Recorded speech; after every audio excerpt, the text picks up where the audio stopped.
So, kayo mismo naniniwala na sa personal ninyong pananaw, walang technical na anong paman na pwede silang ma-reinstate.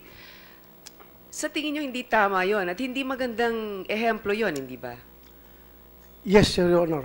Okay, so sabihin na natin na hindi siya na-dismiss. Eh, yung reinstate ba naman ninyo na OIC pa rin doon ng CIDG? Ano ba naman yon? Wala na kayong ibang makuha?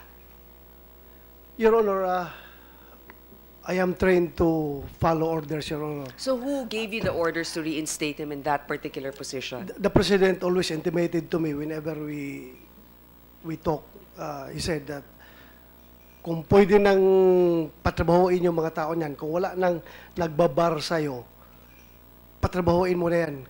Let me just make it clear, mas malinaw lang po to. Kayo po ay hindi nagrekomenda sa presidente na wag munang bigyan ng assignment ito na katulad niyan. Well, napag-usapan namin, Your Honor, na I really pointed out to him na mukhang mainit pa yung issue, sir. Baka pwedeng kuha lang muna. Maya na.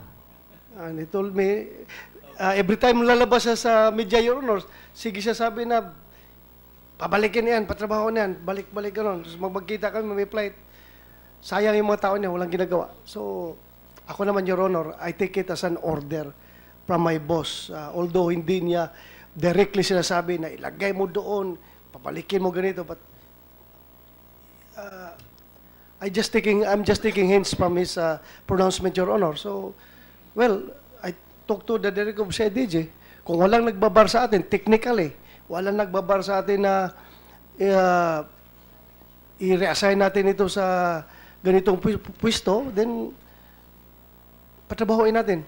Pag ito pa'y gumawa ng another kalokohan, Your Honor, if you tell me sa kalokohan, I will take it personally against him.